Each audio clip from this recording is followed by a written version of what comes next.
Em 1954, durante a presidência de Dwight Eisenhower nos Estados Unidos, um evento extraordinário e ao mesmo tempo altamente encoberto pelo governo americano aconteceu em uma base aérea militar americana chamada Edwards. A base fica localizada no estado da Califórnia, também conhecida no passado como Muroc Airfield. O então presidente Eisenhower teve um encontro devidamente organizado com uma delegação de seres extraterrestres que possuía uma extraordinária semelhança humana. Tamanha era a semelhança que esses seres foram apropriadamente apelidados de nórdicos, por eles se parecerem muito com os povos dos países escandinavos da Terra. Os ETs nórdicos tinham em média 2 metros de altura, cabelos loiros, olhos azuis, pele branca, traços faciais bem delineados e finos e uma compostura física superatlética.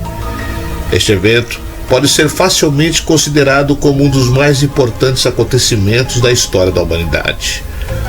Um encontro físico com seres extraterrestres humanos na base aérea de Edwards e o começo de uma série de encontros com diferentes tipos de raça extraterrestres, que combinou com um tratado que foi eventualmente assinado, mudando o curso da humanidade da pior maneira possível. O Tratado de Greada seria o acordo feito entre o governo americano e uma confederação de estrangeiros de Zeta Reticuli, no qual eles trocariam favores e principalmente tecnologias junto às informações cruciais para a nossa e sua existência. Eu sou o Sidney Góes e você está no Placebo. Vem comigo, que no caminho eu te explico.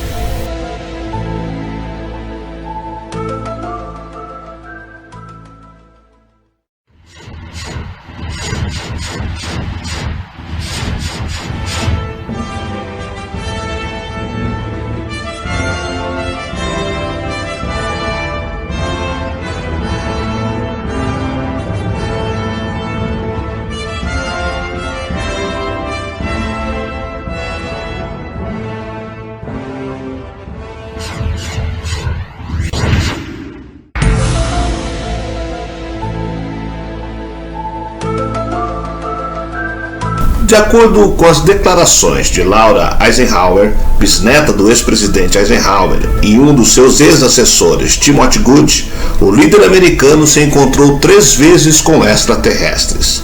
Nas revelações, Good disse: "Bem, certamente posso dizer que em 1954 o presidente Eisenhower teve 3 encontros, marcou reuniões com alienígenas que aconteceram em determinadas bases da força, incluindo a base da Força Aérea de Holloman, no Novo México." O primeiro encontro na base de Edwards, supostamente, foi com os seres do tipo nórdico, altos, loiros e com os olhos claros, como os pleiadianos descritos por muitos contatados. Na reunião na base de Edwards, os seres nórdicos afirmaram que nós estávamos a caminho da autodestruição e que, portanto, tínhamos que parar de nos matar uns aos outros, de poluir e de aniquilar os recursos naturais da Terra. Além, claro, de aprendermos a viver em harmonia. Eles se propuseram a nos ajudar a evoluir como espécie, mas exigiram que destruíssemos todo o nosso arsenal atômico, o que não foi considerado como sendo do interesse dos Estados Unidos. Bem, aqueles eram os tempos da Guerra Fria e os soviéticos também tinham armas atômicas. Portanto, dá para entender por que o presidente foi desaconselhado por seu Estado-Maior a recusar o acordo. E também havia o fato de não conhecermos aqueles seres e não sabermos se podíamos confiar neles, acreditar no que nos falavam. Destruir nossas armas significava destruir nossa única forma de defesa, caso eles próprios quisessem nos atacar. O segundo encontro teria sido com os extraterrestres do tipo Grace, os cinzas, já na base aérea de Holloman. Não houve acordo com os nórdicos e por isso houve o segundo encontro com os cinzentos. As autoridades concordaram que para obter tecnologia extraterrestre, os seres poderiam testar suas técnicas de implantação em cidadãos selecionados. No entanto, os extraterrestres teriam que informar ao governo quem havia sido sequestrado e submetido a implantes. Lentamente, com o tempo, os alienígenas alteraram o acordo, abduzindo, mutilando e desaparecendo com milhares de pessoas sem se reportar ao governo. Nos dias atuais, segundo a Organização das Nações Unidas, 1,2 milhão de meninos e meninas desaparecem a cada ano no mundo. No Brasil, a média fica entre 40 e 50 mil. Todos os dias é reportado milhares de pessoas que desaparecem repentinamente por todo o mundo, de um dia para o outro, sem deixar qualquer vestígio. Mais e mais pessoas estão desaparecendo de formas inexplicáveis. Nesse exato momento, existem mais de 100 mil casos de crianças desaparecidas nos arquivos do FBI, dos quais não se pode rastrear e ninguém nunca mais os viu. A má notícia é que 9 raças da população extraterrestre nos veem como um saco de comida. Não como canibais, comendo carne até os ossos. Eles usam secreções glandulares dos animais e humanos para uma mistura de nutrientes e vitaminas como alimentação. Eles bebem glândula adrenal ou cromoadrenal. É algo como cocaína para eles, um elixir. Dizem que foram ao menos 4 os grupos de extraterrestres envolvidos naquelas reuniões. Os nórdicos, os Greys, um grupo humanoide diferente, sendo alguns deles com pelo menos 3 metros de altura, e uma espécie reptiliana. Mas há muito pouca informação e menos ainda confirmações sobre todas essas afirmações. O tratado dizia também que os extraterrestres não interveriam em nossos assuntos e também nós não deveríamos interferir nos assuntos deles. Segundo Good, os extraterrestres fizeram contato formal e informal com milhares de pessoas em todo o mundo, de todas as classes sociais. Esta foi a primeira vez que alguém de grande destaque mencionou um assunto que parece ser proibido entre os funcionários do governo. Good, que era ex-consultor do Congresso dos Estados Unidos e do Pentágono, acrescentou que muitos líderes ao redor do globo mantêm uma relação cordial com seres de outros planetas.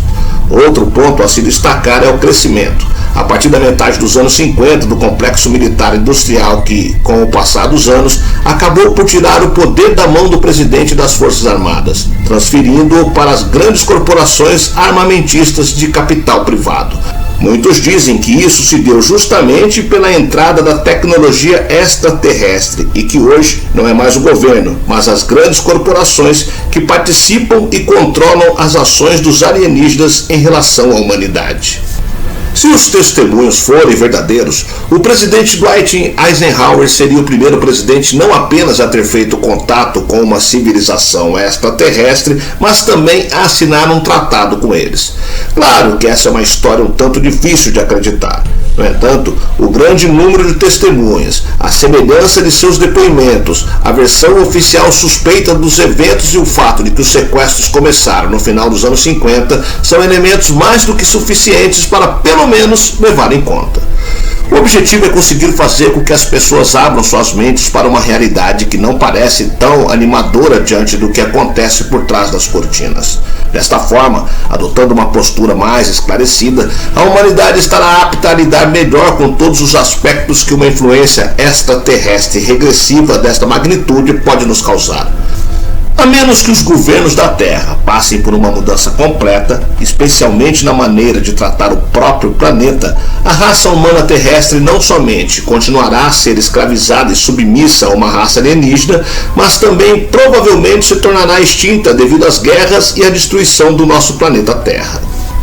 A subsequente assinatura de um tratado de Greada em uma data posterior com uma raça ET disposta a negociar tecnologia em troca de experimentos médicos limitados com civis certamente entrará para a história como um evento profundamente significativo, cujos efeitos continuam a reverberar na sociedade humana. Por último, temos de estar atentos às crescentes provas de que, embora o Tratado de Greada tenha sido assinado após o evento do primeiro contato, em 1954, pode muito bem ter sido com os ETs errados, e que isso pode ter um impacto negativo na humanidade se não for tratado de forma aberta, transparente e verdadeira. Vivemos à beira de um novo futuro ousado com muitas incertezas sobre o sigilo em torno da presença do ET. O que melhor nos prepara à medida que essas informações entram na arena pública são nossa fé, valores democráticos e dedicação à verdade.